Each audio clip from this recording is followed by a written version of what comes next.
Good to go. Okay. Welcome to Fired Up.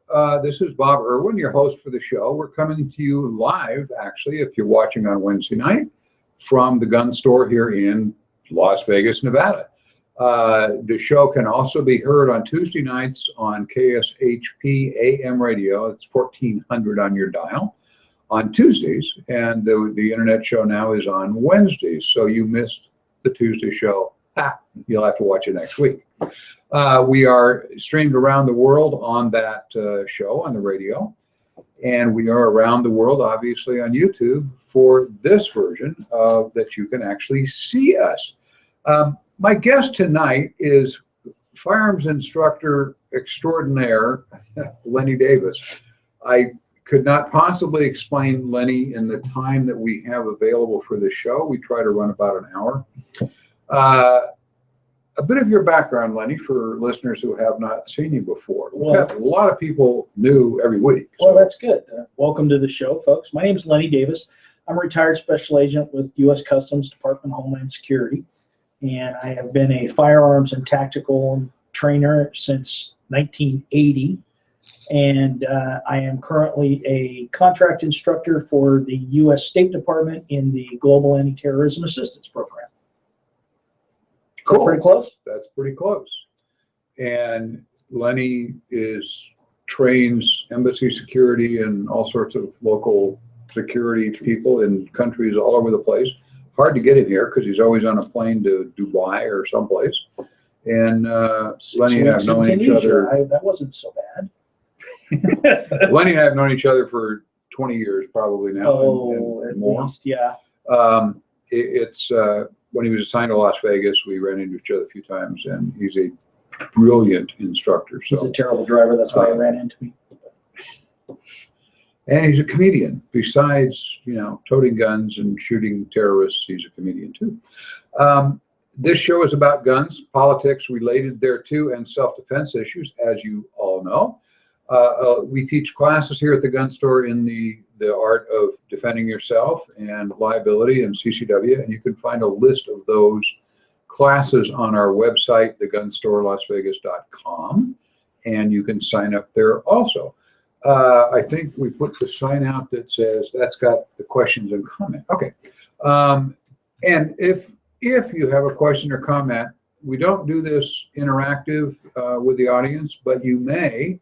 If you wish, send us a text or an email to that address, bob@firedupmail.com.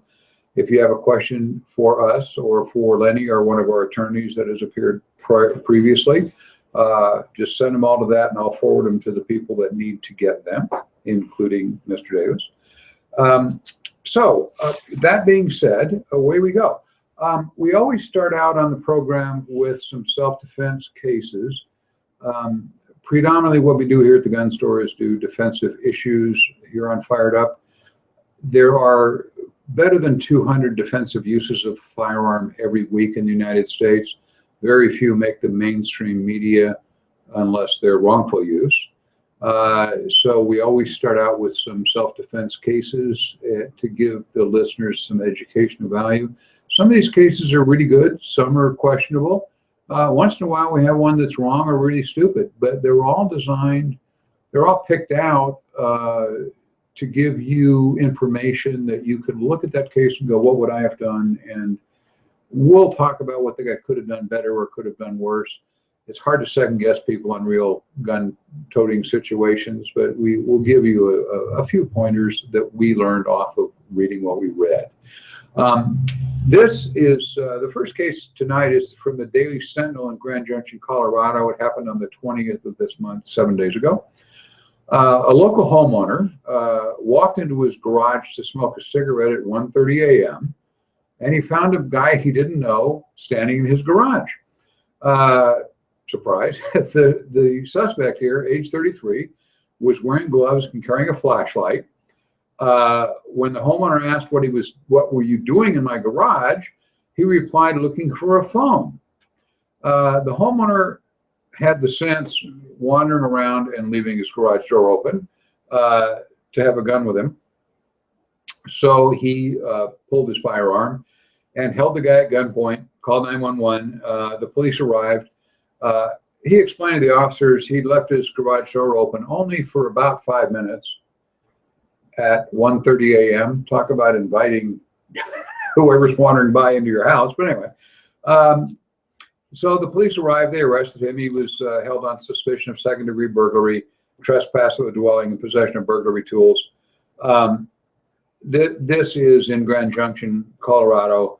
The district attorney actually in court told the judge that the suspect is lucky he wasn't shot because shooting would have probably been justifiable under the circumstances. 1:30 a.m. you find a guy in your garage with gloves on and so forth.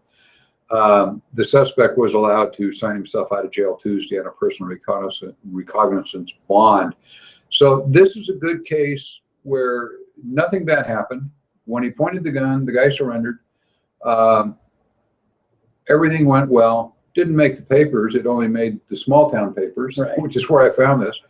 But it's a good thing. What we look at in this case, if the homeowner had not had the common sense at 1:30 in the morning to be carrying a gun with him when he wandered around his own house, and didn't have the bad sense to leave the garage door open, yeah. And the story had the usual stuff. Well, it's a really safe neighborhood. Nothing ever happens here, you know. And guess what?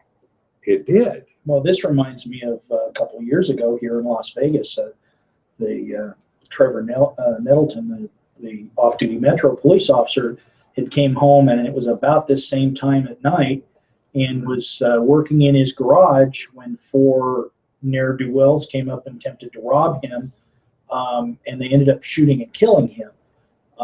One of the things that I have been in my garage before, and at night, especially here in Las Vegas when it's 2,000 degrees when the sun's right up, and you're up at 10 or 11 o'clock working in your garage, it's not a big deal to have the door open.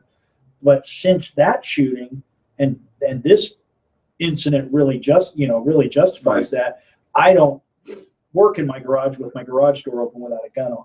It just simply won't do. You can't. And as I understand that case, they did not know this was a police officer. For quite a while, they thought this was an ambush of a police officer because we're having bunches of those, as you know, particularly this Halloween. Apparently, we're supposed to have some. It turned out the gangsters were just looking for somebody to rob, and saw a guy standing in his garage with a bunch of valuable tools and the door open, and he pulled his gun to defend himself. Unfortunately, he was killed, and they're all in jail. And yeah, anyway, questions or comments again can be directed to us at that address that's on the little sign here. The little sign back here we found was a little hard to read on the air, so we're going to change that. We're figuring it out. This next case is my favorite burglary of the last 10 years. If you're watching nothing else but this story on this show, stop what you're doing, listen to this story. This is a doozy. This is KA2U News, KATU, YOU, News in Portland, Oregon last week on the 22nd. A burglar climbed into bed with a couple living in Northwest Portland early Thursday morning, only to have one of the victims chase him while firing a handgun. What happened here, the intruder broke into the house just after 3 a.m. and started gathering valuables in the home. Then, I couldn't make this up, Lenny. Okay, then he took off his clothes, climbed into bed with the man and woman who lived in the house while he was holding a knife. The guy is holding a knife. So you're sleeping in your bed and a guy climbs in with a knife naked at 3 a.m. The resident told police he woke up when the naked intruder kissed him. Justifiable homicide right there. The resident pushed the suspect off of him, went for his gun, which is in a nearby drawer where he could reach it in the bed. Police say the intruder quickly put on his pants and ran from the home as the victim gave chase, telling the burglar to stop and firing 3 shots from his handgun. Apparently, and fortunately, actually, the suspect was not hit by the gunfire and continued to run away. Portland officials eventually said he broke into a vacant home about a block away, where the officers ended up catching him. According to police, the intruder didn't know the victim. I can see the police catching him. The homeowner called 911. They're gunshots. The neighbors look out their window and see a naked guy running down the street and running into a house that they know is vacant. Anyway, the guy is treated at the hospital possibly related to his drug use before he was booked into the county jail on burglary charges, first-degree sex abuse, and lawful use of a weapon. The couple was not hurt in the incident. Okay, Lenny. Well, I'll tell you, first off, this is one of those plots. You and I have seen a million cop movies in the years. If you saw this in a cop movie, you'd go, that is such BS. It didn't happen. It didn't happen. It would never happen like that. It wouldn't go on. You know, people are, as the world knows, are crazy. And this guy, obviously high on whatever. Again, in my personal view, I think that justifiable homicide, if some guy woke up, some guy's trying to kiss me, I'd be a little. Yeah, there's a point here where the guy could clearly fire. I mean, that guy's got a knife. The kiss being whatever, but you wake up with a guy in bed with you and your wife, a girlfriend, with a knife. Yeah, he's a shootable target right there. There is no State of the Union there. You could not shoot this guy who broke in your house, jumps in your bed with a knife. Even New York, you could shoot this guy, and that's saying a lot. When we teach classes, we try to prepare people for the common burglaries, and that you run across. I've been doing this for 4 years, pulling cases of self-defense shooting off of various carnivores. I got websites to find them, and I always, once a week, I run into something like this that you go, I can't believe this actually happened. So we could agree that if you wake up with a naked guy in bed with you with a knife trying to kiss you, he's a shootable target. It's fortunate here that when he fired at the guy running away, he didn't hit him. That would still leave the possibility, depending on how far away he was. He was obviously unarmed at that point. An attorney could have a lot of fun with this, saying, my client, did you see my client holding a weapon when you fired? No, but, had he hit the guy, you could have a lawsuit on the other end of this, and I can just see it. There's some attorney saying, my client was naked running away and you shot him. Well, as we discussed earlier, there was a case here in Las Vegas several years ago where two intruders broke into a guy's house. They knocked him down and tied him up. He got free. They were in the middle of moving loot out of his house. He got a 12-gauge shotgun. He killed one of them, engaged him, and killed him in the house, which was a good shoot. And then as he went, the other guy turned and left, and he chased him down the street. And he was something like 75 or 80 yards down the street. Down the road. Yeah, block and a half down the street, and he fired shotgun, killed the guy, and hit him in the back and killed him.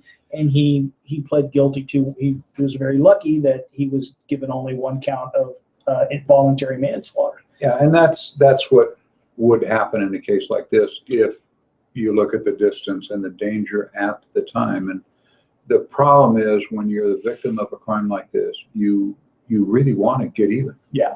And unfortunately, if you're not in Texas, you're not allowed to use deadly force to recover your property or get even. And well, we see it. Police officers sometimes they go to arrest somebody, they get in a fight, and they use excessive force. And this case could be exactly a potential. If he'd have been wounded, that guy could have been an excessive force. It could have been. It could well have been. So it's fortunate he was a crappy marksman, yes, as most of us really are under real circumstances. Anyway, it just, I may use that case again next week. I just love reading it. This is from Channel 13 ABC Action News in Toledo, Ohio, not Channel 13 here in Las Vegas. 21-year-old Toledo man with a concealed carry permit turned the tables on an armed robbery suspect just after 4 a.m. as he arrived home from work. He noticed something suspicious as he pulled into his driveway.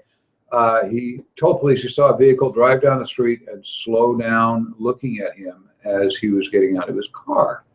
So he took his gun, which apparently was in the car someplace, put it in his pocket. As he got out of the car and started to walk to his house, the suspect from the car ran up to him, pulled his own handgun, and yelled at him, "Don't move." The intended victim at that point drew his legally concealed handgun and shot the attempted robber. According to the Toledo Police Department lieutenant that gave the statement to the press, he said he was a little quicker on the draw and he shot the suspect once in the abdomen. He said, "We have no reason to believe that he did not fire in self-defense, and no charges have been filed as yet. However, the shooting remains under investigation, and the prosecutor's office will, of course, take it to the grand jury to see if they're going to indict the guy or not." It appears obviously not in this circumstance. The suspect fled before the police arrived. He later checked himself into the emergency room. Emergency rooms will call the cops when you walk in with a bullet in you. No matter how many times you say, "I accidentally shot myself 4 times in the back," or whatever it was. This was one in the abdomen that was head on. Anyway, the police came over and put 2 and 2 together and arrested him. The shooter's mother said her son had just bought the gun, got the permit this year after 2 break-ins in the family's home on a nearby street to where this was. A neighbor supports the victim's use of force. He says he's been robbed himself and is in process of getting his own concealed carry permit. Good self-defense case. Tactically, this is a little dicey, and we're dealing with action and reaction. And I will tell you that action always beats reaction. If someone is holding a gun pointed at you, and you already have your hand on your gun, as he did in his pocket, and you can go blam before he realizes your gun's moving, you will fire before he does. Virtually every time. If your draw is smooth and you practice, you have a concealed weapon permit, you practice drawing it from wherever you carry it over and over. The rub here is now you've got the opponent probably with his finger on the trigger. Most bad guys don't practice gun safety. And when he's hit, one of the things that commonly happens is they clutch their hands. This guy, very courageous. He's very lucky he wasn't shot. You're always going to hit the bad guy first, given these circumstances. However, the bad guy is not going to immediately fall over and die. That's only in the movies. And he only fired 1 round, which I've never trained anyone to fire only 1 round at someone. And he just was a very lucky guy that this guy gave up, because he could have, just because he shot in the abdomen does not put him out of the fight. No, he's going to, if you hit him someplace really serious, you hit his brainstem or his brain in a center mass hit, he will probably fall over and die right there, like the movies. The only difference will be he won't bleed out of his mouth. We always have the actor bite a blood bag. So no matter where they're shot, they bleed out of their mouth. It's a movie thing. But if in real life, if he's not hit in the brain, a very small portion of his heart that can cause the same reaction, he's going to shoot you. What saved him here was the bad guy wasn't tough. Right? He got hit, and I'm running. I'm shot. Well, I go back to a perfect example of you're not out of the fight is the FBI shooting in Miami in 1986. Yes, it was almost 30 years ago, but the principles are the same. One of these armed robbers took a round from one of the FBI agents under his armpit. It pierced his lung and shattered and nicked his aorta. He eventually died after killing the agent that shot him and wounding several others. Well, he ended up, when they did the postmortem on him, the doctor was one of the chilling things I ever saw in the doctor, because there was many years ago, I was new in the service at that point, and they said, I saw a debrief by the Miami homicide detectives that did the reenactment of it. Right. And he said one of the things that was chilling is he said that the doctor, when he did a postmortem, said had he been shot at that point and fallen onto the operating table immediately, he would not have been able to get his chest cracked open and save his life. But he fought for 2 minutes and 53 seconds, nearly 3 minutes. And in that 3 minutes, he killed an FBI, at least one FBI agent. I know there were 2 killed, but I'm not sure if he killed the one or not. More than one. He did kill the one that shot him, and he wounded several others. So just because you're wounded or you shot a guy one time does not put you out of the fight. Yeah, we're looking statistically, without a brainstem hit, as I said, that the guy is going to continue to function for 10 to 12 seconds. At some point, the blood loss will cause him literally to faint because his brain is starved of oxygen.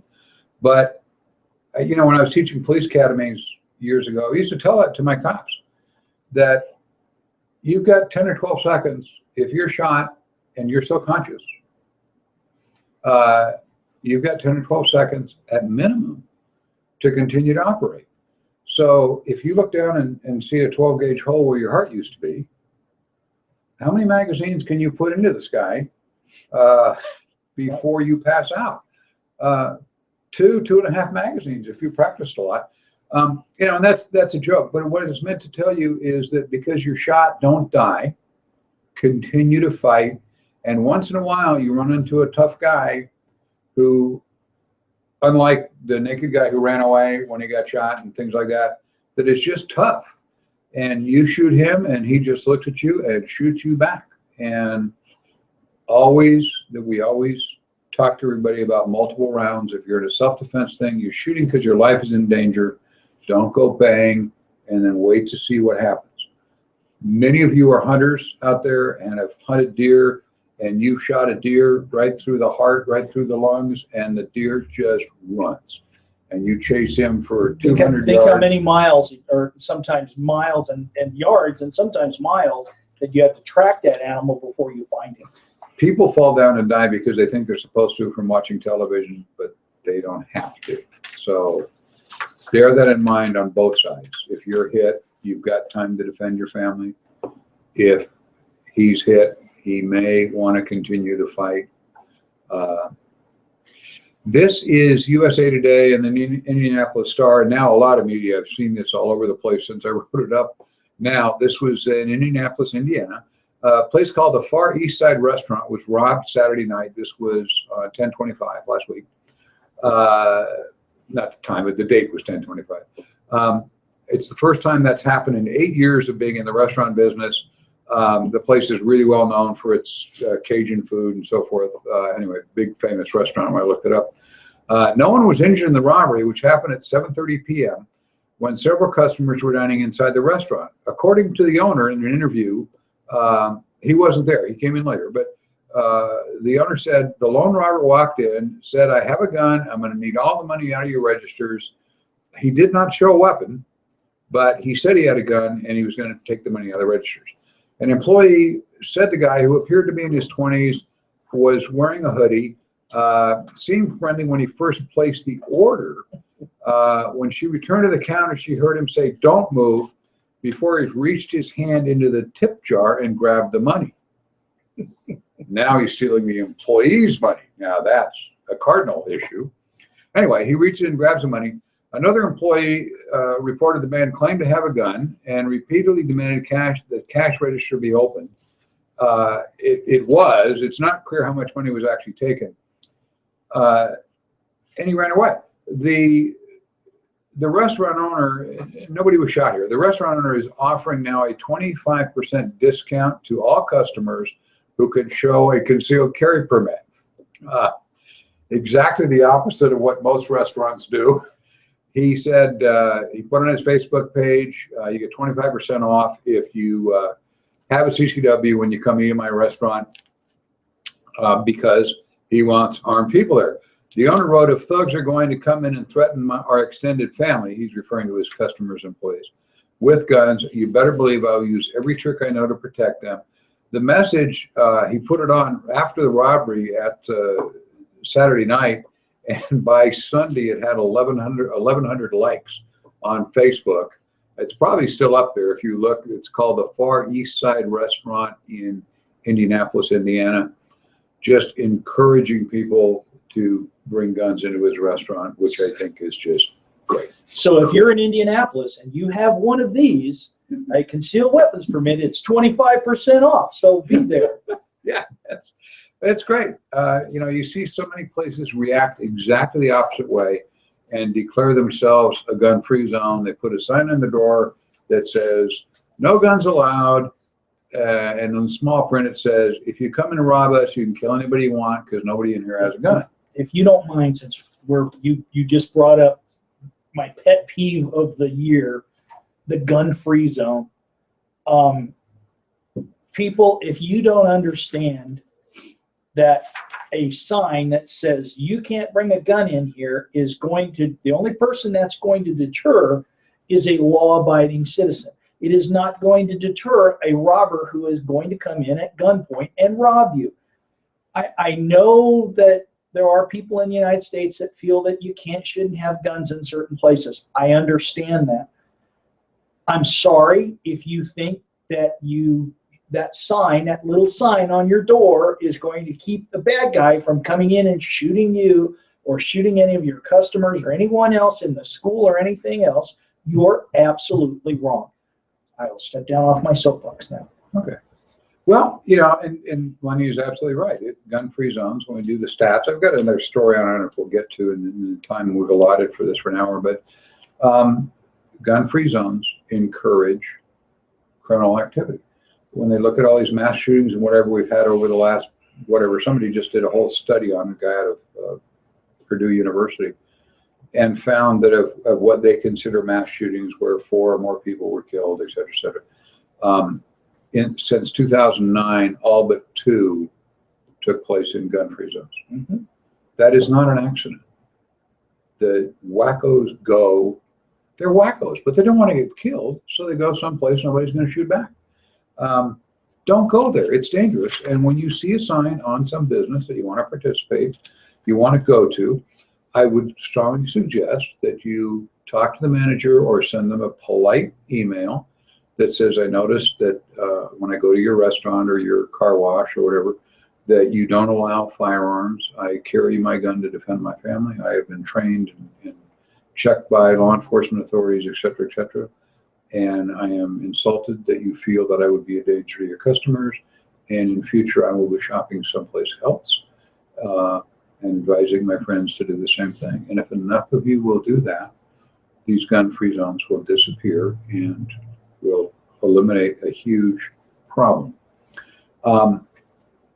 Pizza delivery, we talk about those every once in a while. This is one from News 4 Jax, which in Jacksonville, Florida, took place on the 25th of this month.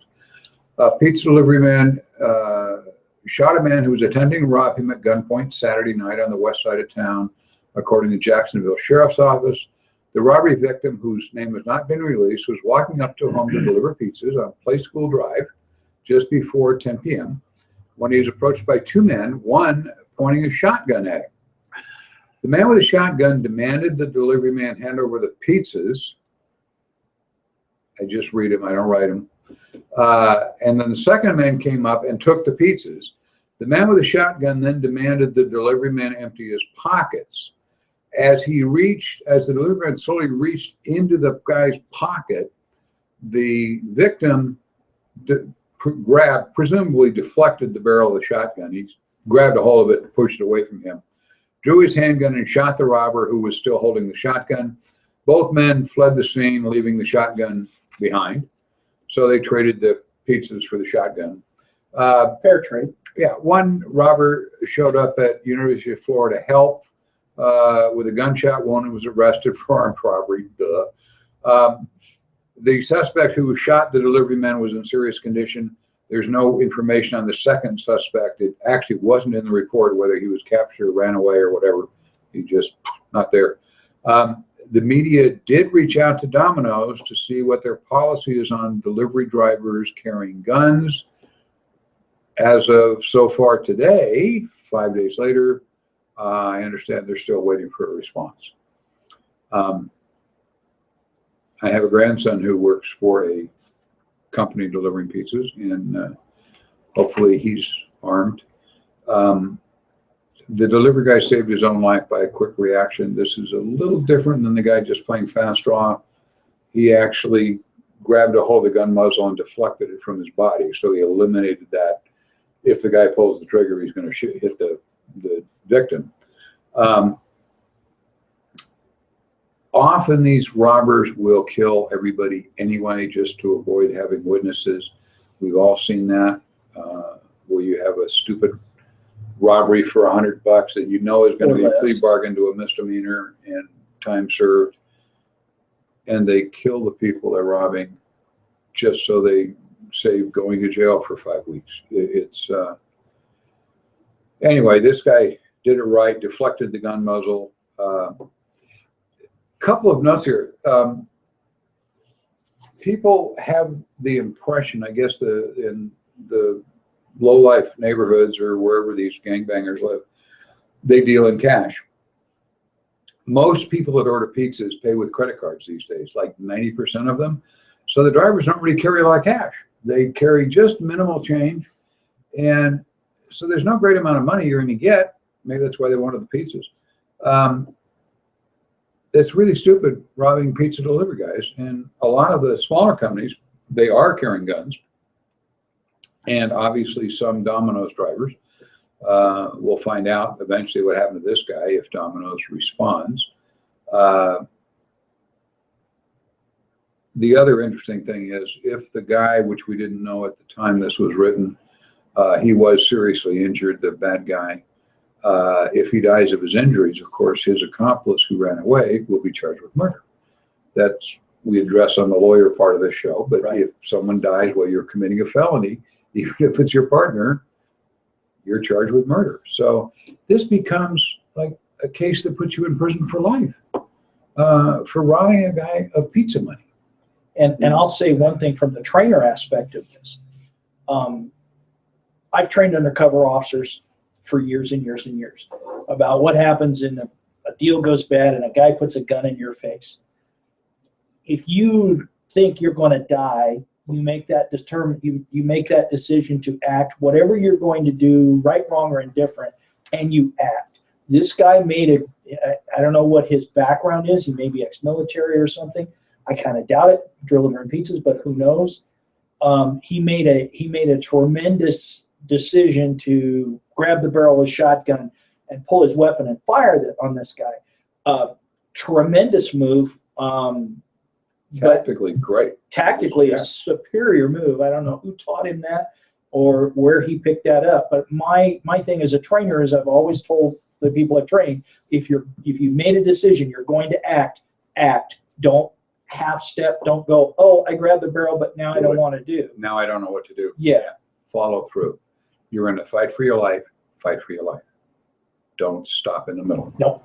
When he's down, and I used to get in. I know Lenny's running the same thing, training cops. I get into cops. We train on the firing line all the time, and they would fire their rounds at the specified thing and reholster the gun.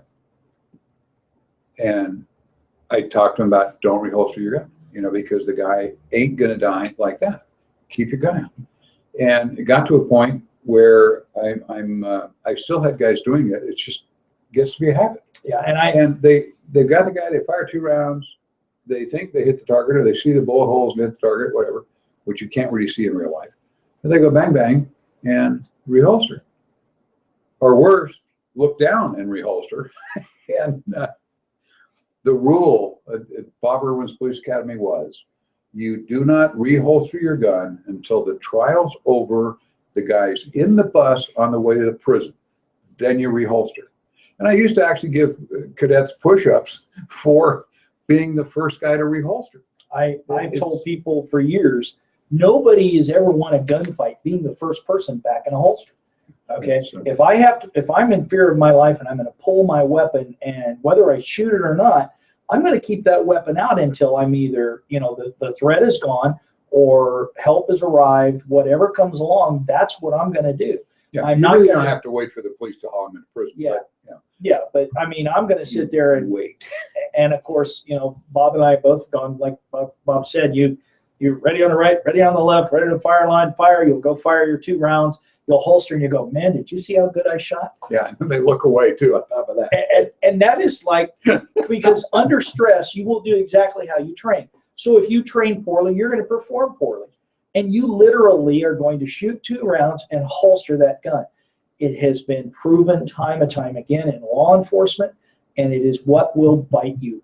So practice, train, get good training from a reputable instructor, and really follow through with it. I talked to a guy years ago who held the record at the time for killing a criminal with the shortest time on duty at that point with the Phoenix Police Department. He's out of the academy. He's with a training officer on his first day, like 45 minutes into the first shift. And they get a call that there's a guy in a restaurant that was going crazy, one of the cooks, and he's threatening people and swinging a meat cleaver at the people in the restaurant. And he works it. So they take the call, and they run over there, and the training officer, of course, realizes, now I got a guy with a machete, and this is complicated. So he tells his recruit guy, trainee, run around the back and watch the back door, make sure nobody runs out the back door, and so we contain him till more units get here. And the officer goes in the front door. Well, the guy goes around to the alley behind, and he's standing in the back of the restaurant, a few yards back from the building, with his gun in his holster, and he's staring at the door. And a guy comes running out, a little skinny guy. They know this is a big, heavy set guy. It's the bad guy. A little skinny guy comes running out and runs by him. And here comes the guy with the machete after that. And he comes out, he's got the machete, and he runs right at the officer with a machete. And there are 2 shots go off, and the guy drops onto his face. And then the recruit is so wound over looking at this situation, he says to his training officer who comes out behind the guy, "Great shooting. I mean, I didn't."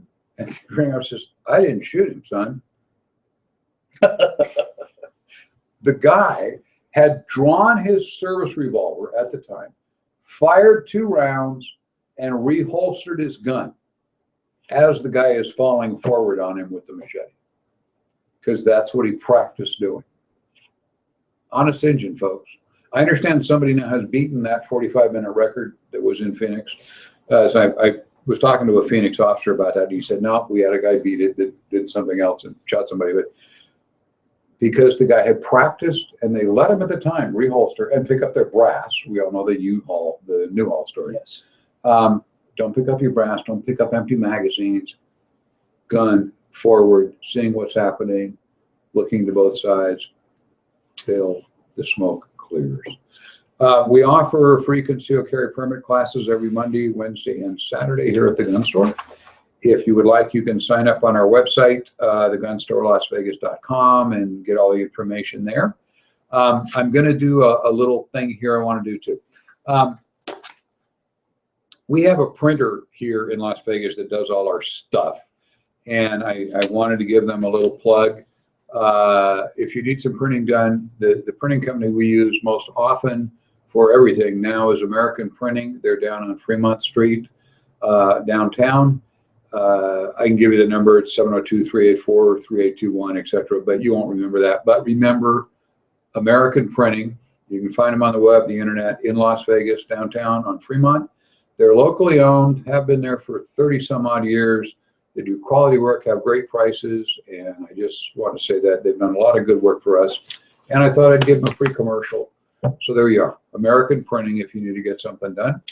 And tell them I sent you, and don't probably charge you more. And it's on Fremont Street, so make sure you carry a gun with you. Yeah, it's a 2 magazine zone where they live, where their store is, but they're great people, and I really appreciate them doing all our work. We're going to do a couple little political stories here now that are off the issue of self-defense. This is a story out of the Washington Post that has determined from a survey based on a telephone survey done and a Bureau of Alcohol, Tobacco, and Firearms data that determined that there's a Gallup survey that in 2013 there were an estimated 8.1 firearms in a typical gun-owning household. The average household that had a gun had 8.1 guns. And in 1994, that same survey turned out it was only 4.2 guns in the average gun-owning household. So what they've extrapolated from that, according to their survey, was that the share of gun-owning households has gone down because more people told them they didn't have a gun. It's been declining for 20 years, but those that have guns are buying more because domestic firearm production and imports have gone up in recent years a lot, especially with our best ever salesman in the White House. So if the numbers are correct, it follows that gun purchases are being driven primarily by existing owners buying more guns, and the rest of the people are getting rid of their guns.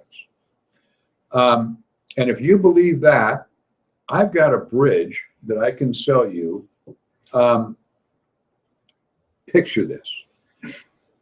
You're sitting home in your house and the phone rings and it says, "Hi, I'm calling from Gallup poll service, and I'd like to know how many guns you have in your house and what types and what calibers." This was rather detailed.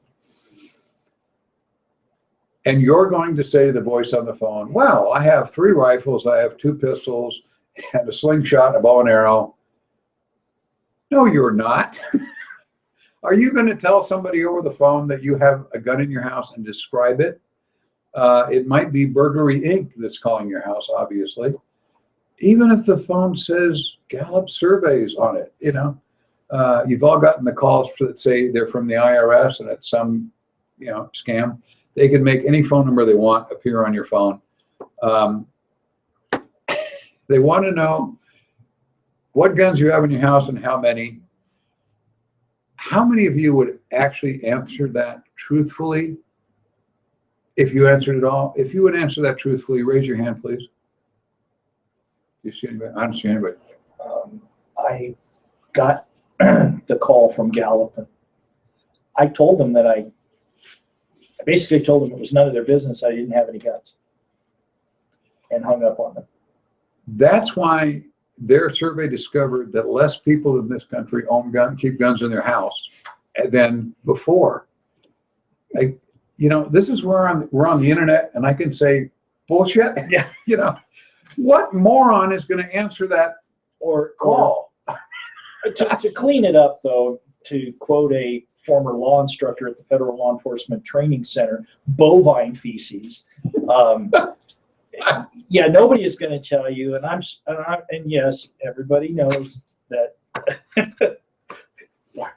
You didn't put my email. No, I put. Okay. But everybody knows I'm a firearms instructor. I've been one as of December 2nd this year for 35 years.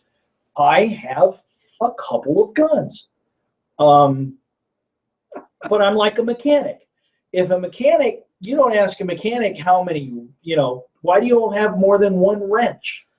You need more than one wrench? Well, yeah, I can only use usually one, maybe 2 at a time. But I need them for different things, and my guns are exactly for that, like everybody else's. So you don't need more than, I consider pretty much anybody that has 8.1 guns in their house a liberal. That's an average. It's low for Texas. It's low for Nevada. Well, we don't know. Most of the people said that. Yeah, well, I don't have any guns according to Gallup.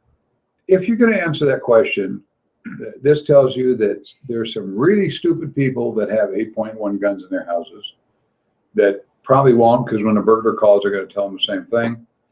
If they call and say, can you tell us, do you have a safe in your house?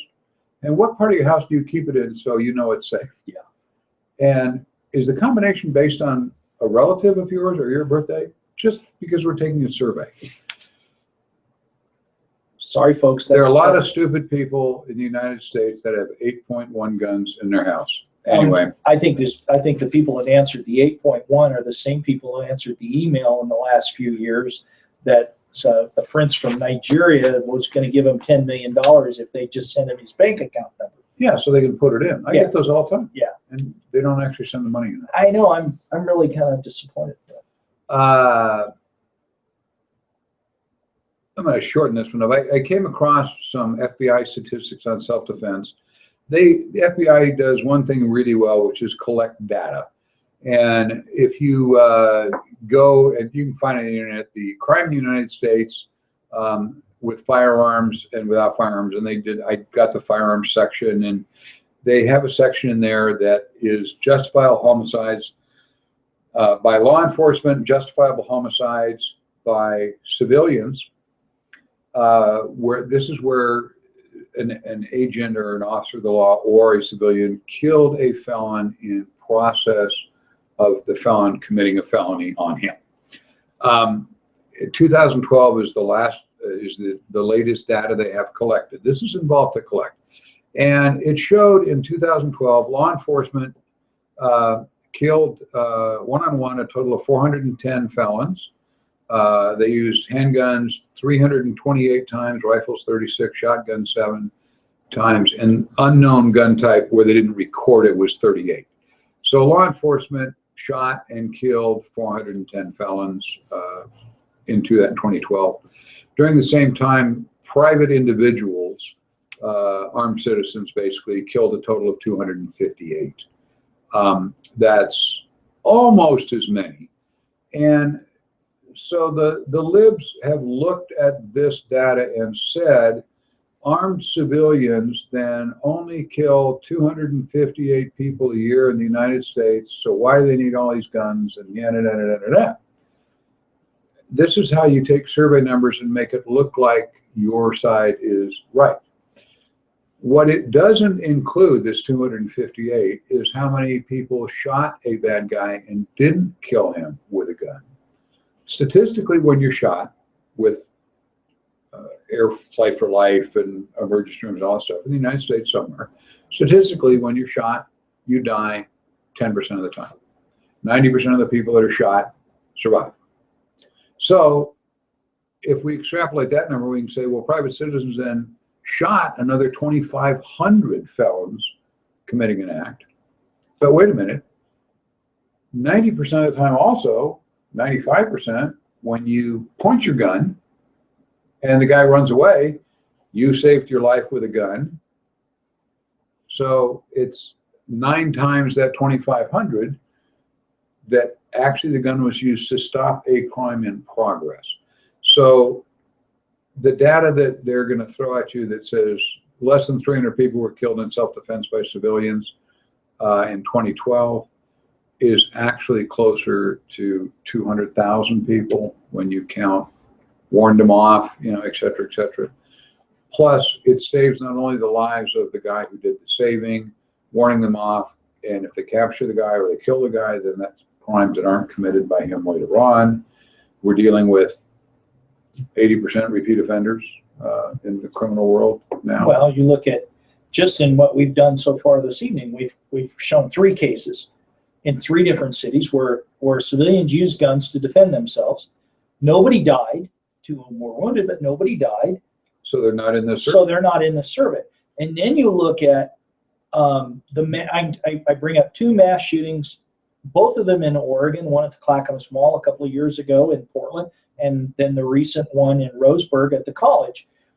Those guys were engaged. The shooting in the mall, he was engaged by a CCW holder, never fired a round, who drew on him.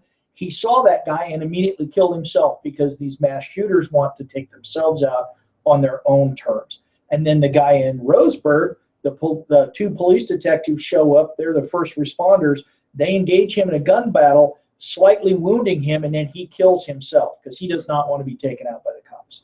So those are saves right there. How many of those people in the mall, if that man hadn't been there with that CCW, how many more people would that guy have killed before the police would have got there? And in Roseburg. Yeah. same thing. When you stop one of these shootings, you're saving countless lives. You can't even calculate it. So what we're saying here is guns in private hands, just like in the hands of police, save lives. And when our government decides it's time to take away the guns from everybody, that's going to make us all safer. Obviously, the bad guys, the people who aren't going to give up their guns are the bad guys, or their 20-shot magazines or whatever it is.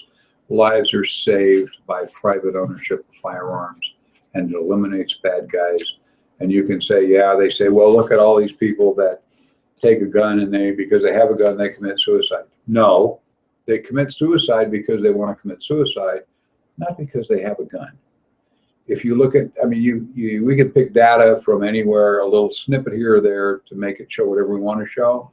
I will tell you that Japan has a suicide rate that is 50 times what ours is. And they don't have any guns at all, hardly. And if somebody wants to commit suicide, and it happens here, you don't see it very much except maybe on the local media. You see it here a lot from people committing suicide by not so much by handguns or weapons.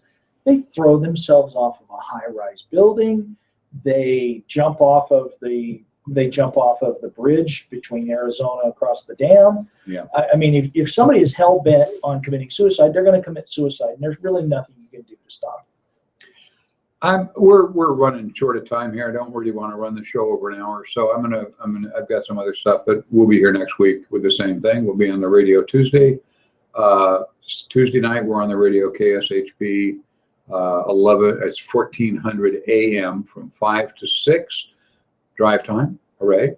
And we'll be back here next Wednesday night, same time. We put a new show up every Wednesday night at 6 o'clock. The old ones are up there. We were just running through. I showed Lenny we're all the way back to show number 2, and we can't find show number 1, but it's in there somewhere. We'll get it up there too.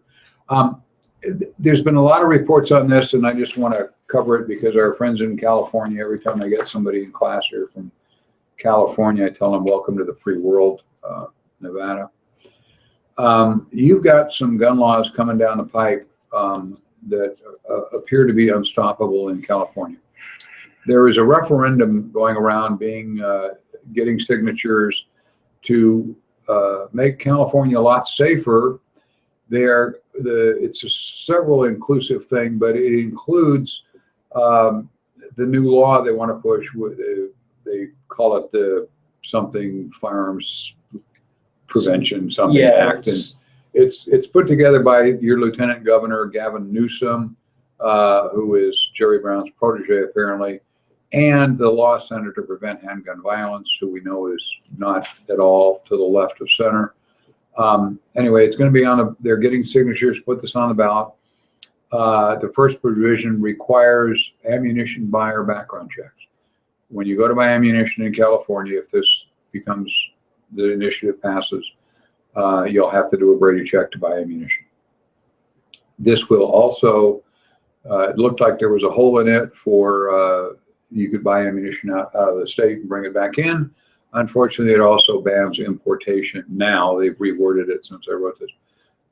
It bans importation to California of any ammunition also, just like the high-capacity magazines and assault rifles and so on can go over the border. So you won't be able to buy ammunition except ammunition that's brought by a dealer into California, and then you have to do a Brady background check to buy the ammunition. It bans statewide any magazine that holds more than 10 rounds. We already have that in Los Angeles and San Francisco by city edicts. Those areas have made it a misdemeanor crime to possess a magazine that holds more than 10 shots. So they're contraband right now in the city of Los Angeles, San Francisco, and Sunnyvale. You can be arrested for possessing the magazine, not the gun, just the magazine. An appellate federal court held that it was unconstitutional to restrict guns by type and so forth.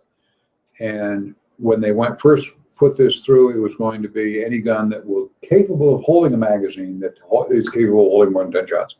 And that ran into the Second Amendment. So they reworded it just to outlaw the magazines. So that's not a Second Amendment issue, according to the courts in California, Supreme Court. So anyway, all your 10-shot magazines that are grandfathered now are going away. You must turn them in to the police or go to jail. Wants to create a system to recover guns from people who are prohibited buyers. It doesn't detail what the system is. I suspect it's going to be knock, knock, who's there? The state police, give me your gun. Obviously, all guns in California are registered already. So if they're all registered and then they run the lists against court orders and who's living at the same house as a felon, and there's all kinds of reasons why you can't have a gun in California, they'll go pick them up. They'll send you a letter that says, turn it in. If you don't respond to the letter, here comes the cops, give me the gun. If you refuse, spattering ram. They're going to take your gun anyway. The system to recover them prohibited people is going to be interesting, but they're already actually doing that in California, so that's not really a new thing. And it mandates reporting a lost or stolen gun within 24 hours. If your gun is gone and you didn't turn yourself in, especially if it's it's got a big magazine. Yeah, this is kind of like self-defeating here, but you have if your gun is missing, you must report it to the police department within 24 hours. If you don't, it's a crime. So the problem here is most people don't realize their gun is missing. Yeah, lots of stolen guns. We've gotten stolen guns that somebody brought in here, to sell, and they didn't know it was stolen. They bought it from somebody else, whatever. But and the gun comes up hot, and the police call the owner of the gun and say, "Do you know where your gun is?" "Well, yeah, it's under my mattress." "Go look." It ain't there. Well, if that happens to you in California after this, you go to jail because you didn't report that it was missing within 24 hours. So you need to check. Well, and I can see where I grew up in Northern California, up in the Sierra Nevada foothills, and I know there's a lot of people that live in the Bay Area and the Central Valley that have, vacation cabins and those kind of things, and some of them have weapons that they secure at their vacation homes. And they don't go there every day. They don't go there every weekend. Sometimes they don't go there for 2 or 3 months, depending on the weather and their lives. So this is going to bite them because they're going to go and find out their cabin's been broken into and their gun's stolen. And, well, when was the last time you were here? I was here 90 days ago. Yeah, the two guys they were looking for in the big jailbreak on the East Coast broke into people's cabins they don't normally go to. And Dorner, the LA cop that went nuts, and he got guns out of people's houses. A lot of the vacation homes have guns in them because they shoot while they're there. Well, you can't do that anymore. You got to take them home with you and so forth. However, if all of this is implemented or not, if the referendum does not go through, Mr. Newsom, being lieutenant governor, is the endorsed Democratic candidate for governor next year. And he has said if it is not law by the time he takes office in 2018, he will implement it immediately by executive order. And let me remind you folks, you in California that are good law-abiding gun owners know this. Gavin Newsom used to be the mayor of San Francisco, and if I'm not mistaken, was instrumental in getting passing the city ordinance that said you couldn't possess a gun in the city of San Francisco. It has since been overturned, but that's where his mind is at, folks. So if you still live in the People's Republic of California, then you probably should be aware of that if you want to keep your guns. On that same subject, this is going through the federal courts also where they've been banned. And I'll give you one more story here to end the show. The Second Circuit Court of Appeals was hearing a case over New York and Connecticut for laws they passed after the Sandy Hook incident. Both those states passed laws that say you can't own an assault rifle and you can't own a magazine that holds more than 10 shots. And they were sued, of course, and this is the appeal they lost the first case. Second Circuit Court heard the appeal last week, and the court found that the law was broad and burdensome, but it did not infringe upon the Second Amendment because it only banned two things.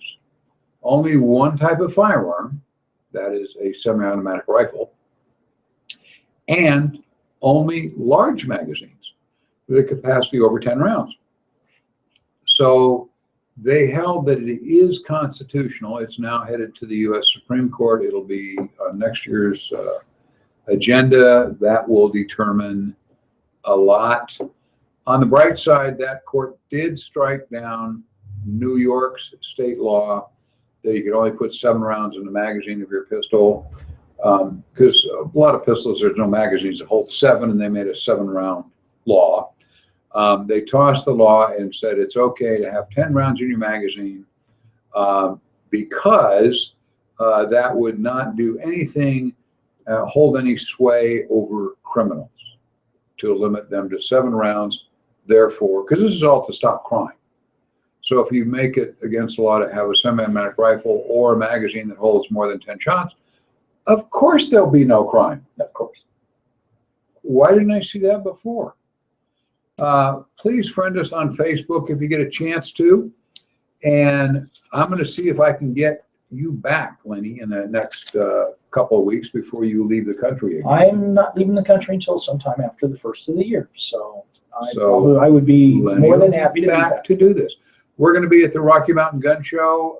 The gun store guys are, and the Fired Up guys, next week, November 7 and 8. South Point Casino will be there selling our brass and so forth. Hopefully we'll have a couple of our lawyers down there to answer your questions you want to ask in person.